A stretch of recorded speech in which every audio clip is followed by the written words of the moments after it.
My name's Boyce Harries. I'm a coffee farmer from Kenya. My family owns Chania Estate Coffee.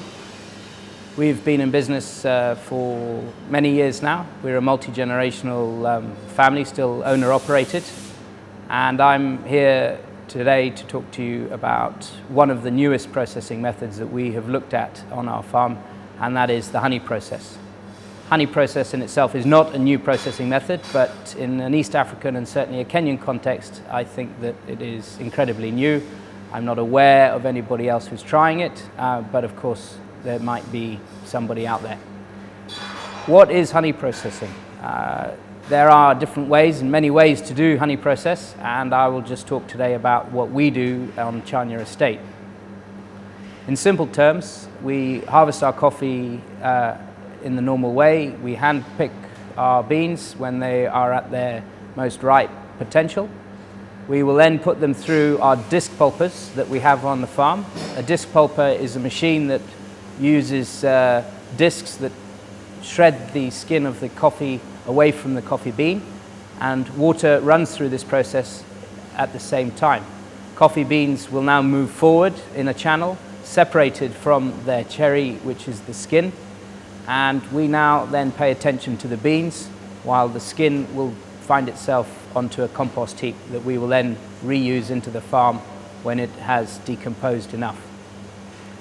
Coffee beans will move forward, and in the traditional concept of an East African wash coffee, they would go into what would be known as a fermentation tank, from where the mucilage would break down. What we have decided to do at Chania Estate, with some research about the honey process, is to take the coffee beans at this step, not allow them to enter the fermentation tank, and instead put them on our African raised beds. We'll put them on in a very thin layer, and we will start to move them around almost constantly as the mucilage gradually breaks down in the African sun.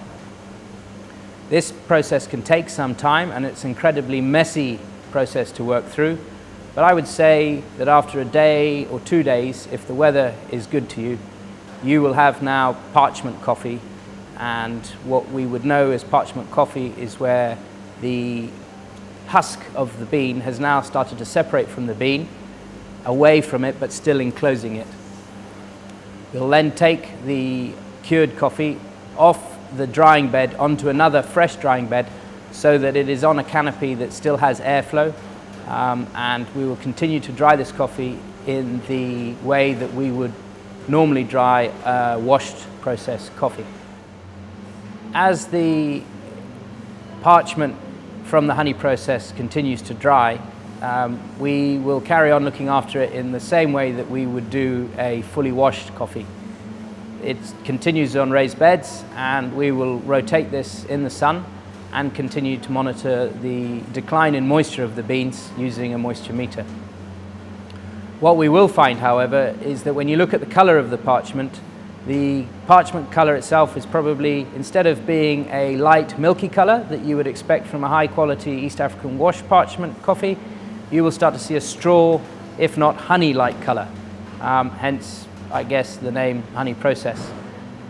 This is possibly because of what's remaining of the mucilage as it's broken off, but obviously there is some staining from those sugars from the mucilage around the parchment.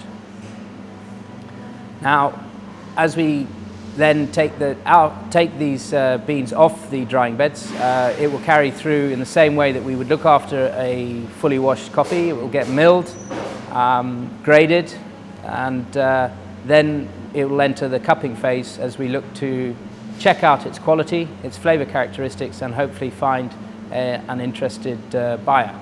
In the cup with the honey process, what we have found, and it is still early stages, but if we were to use a comparison between a classic Kenyan wash coffee, which has very bright, high acidity levels, and we do have the fruit notes, but not extreme fruit notes that you might be used to tasting, let's say, for an example on the other side of the coin, a natural.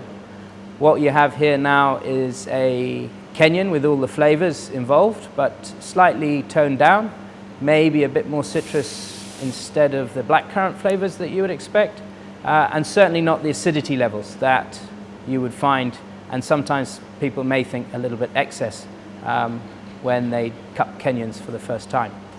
So we think we've found a balance somewhere between naturals and fully washed coffee, but with its own unique flavour profile that, with this difference and quality, is something that is different, hopefully innovative, and of interest to the specialty coffee world.